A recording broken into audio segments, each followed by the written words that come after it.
It's very common for new babies starting daycare to not want to sleep at daycare. Now, this can be for several reasons. They could have FOMO. They really just enjoy seeing all the kids and all the people, and they just love watching, like people watching. And maybe there's just so many more toys. Maybe there's just so much to do and they just don't want to sleep. Or maybe your kid just hates sleep. Now, regardless of whatever reason why your child is not sleeping at daycare, I have some tips that will help you combat this overtiredness and lack of sleep. Tip number one is that before your baby even starts at daycare, you should make sure that they know how to sleep independently. And a lot of babies under 6 months old are not taking great naps in the first place. So if they're not taking great naps at daycare, it's really not the end of the world. You just have to make sure that they know how to fall asleep independently at bedtime and that they can consolidate their sleep through the night and fall back asleep independently when they don't need a feeding. Tip number two is to have consistent routines. You want to tell daycare what your bedtime and nap time routines are at home and ask them if they can replicate it at daycare. Now, of course, every daycare is not going to be able to replicate your systems exactly, but you can give them a template and tell them what you are doing every single day for nap time and bedtime. This is going to help everybody be on the same page about your baby's sleep, whether or not they are sleeping at daycare with the same teacher every day, or maybe they have a variety of teachers. I know staffing can be difficult, especially around nap times and lunch breaks and all those things. So we have to give a little bit of grace and give them the directions that you want them to follow on a piece of paper. You want them to have something that they can look at, read, and follow if you are going to have specific requests and desires for your child's sleep at daycare. If you don't have a nap time routine at home, just take your bedtime routine and shrink it down. So if you have a 20-minute bedtime routine at home, just have a quick 10-minute bedtime or nap time routine for nap time. And if you're looking for the template that I am talking about, then grab the link in the description box down below. I will also pin it in the comments and you can download that, print it out, fill in all of the information for your daycare provider and bring them 1 or 2 or 3 copies. Tip number 3 is to request additional white noise.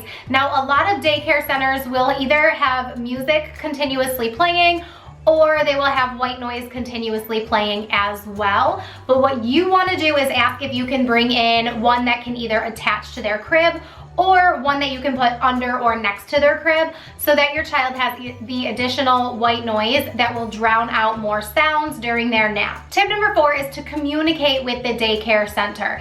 If your daycare does not have consistent teachers in the classroom, then I think it's worth it to have a quick little chat with the director and let them know, hey, we're really working on sleep, we're really struggling at home, this is what we need, how can you accommodate us and how can we help you to accommodate our baby's needs. When you fill out the template for your daycare provider, what you're going to want to do is you're going to want to have your wake windows on there, but you're also going to want to let them know if your baby had a short nap, they might need to err on the side of a shorter wake window. So you want to give them a range. So maybe your child can handle a 2-hour wake window, but if they only had a 20-minute nap, they might only be able to handle an 1.5-hour wake window. So you want to give them the limits of the upper limits of their wake window and the lower limits of their wake window. So you want to make sure that your baby's schedule is not getting completely thrown off, but also having the flexibility, because it's only realistic to understand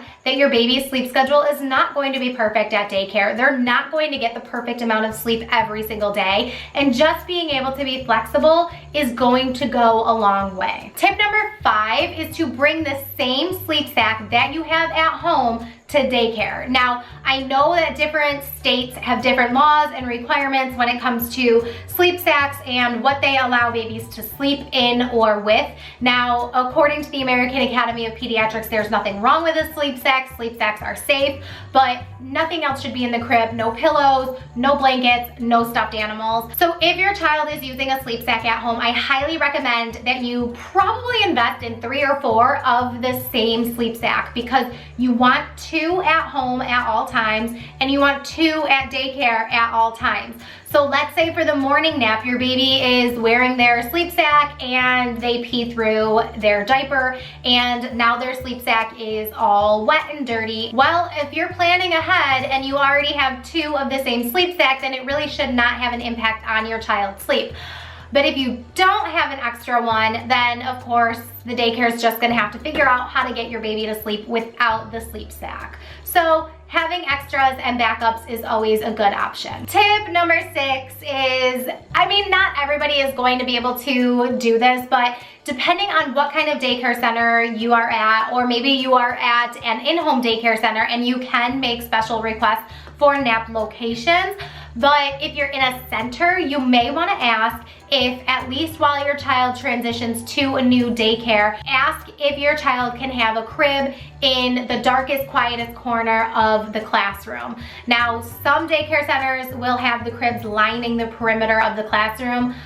If you can avoid that situation entirely, do it. And I'm speaking from experience because my child did not sleep a wink at daycare for 3 months until I called it quits and said, we're done, bye. Because it's not conducive. It is not a conducive sleep environment. That's a tangent, probably for never, because I don't need to dwell on it. However, if you can make sure that your child is attending a daycare center where they have a designated sleep area, a designated play area, and a designated eating area, it's just going to make for a much easier transition and better napping situation. Now, if your child is at an in-home daycare center, you might be able to ask if you can provide a slumber pod for your child. I will put a link in the description box down below for a slumber pod if you want to buy one. I just put out a video on showing you how to use a slumber pod, so if you want to watch that video, check up here.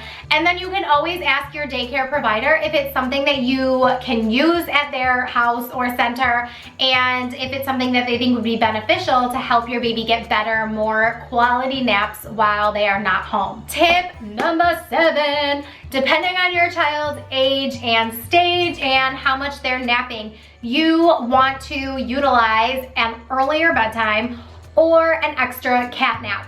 Now, if your baby is between 6, 7, 8 months old, you can definitely have them still taking 3 naps a day. So if they're taking 2 short naps at daycare, you definitely want to have 1 smaller cat nap up to 45 minutes in the early evening. That will help to bridge the gap between that last nap that may have ended at like 2 p.m., maybe even earlier, and bridging that gap so that you're not having bedtime before 6 p.m. 6 p.m. is the earliest bedtime you ever want to give your child, because you can only realistically expect a 12-hour window of sleep. So 6 p.m. to 6 a.m. is completely acceptable. Gold standard in my book is 7 p.m. to 7 a.m. However, we need to be flexible and understand that you're probably going to have early bedtime when your child is starting off at daycare. And I know that it sucks. I know that when you are picking your kid up from daycare, you want to go home and enjoy your child. You don't want to go home, make dinner, give your kid a bath, and put them in bed. But I promise this phase will not last forever, and it is worth it to suffer giving your child an early bedtime, as opposed to making your child stay up later and then having them be overtired and then crying all night long, and just like thus having a cycle of exhaustion and misery, basically. But this is where that cat nap can come in. If you really don't want to do a very early bedtime like 6 p.m., you very well could give your child an extra cat nap for 45 minutes around 5 till 5:45, and then they can go to bed around 7:30. And you'll still get that chunk of time to spend that very precious time with your very quickly growing baby. Tip number 8, I always have to be like a little bit cheesy here, but just remember that this too shall pass.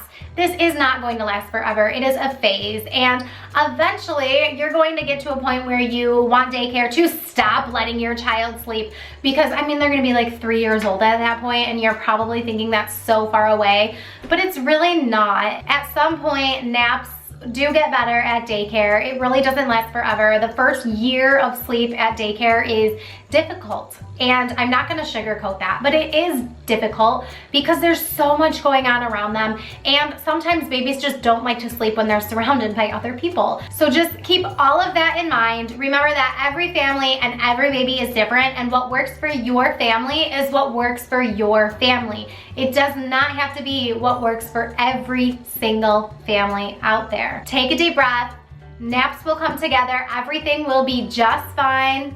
And keep blooming. Mwah.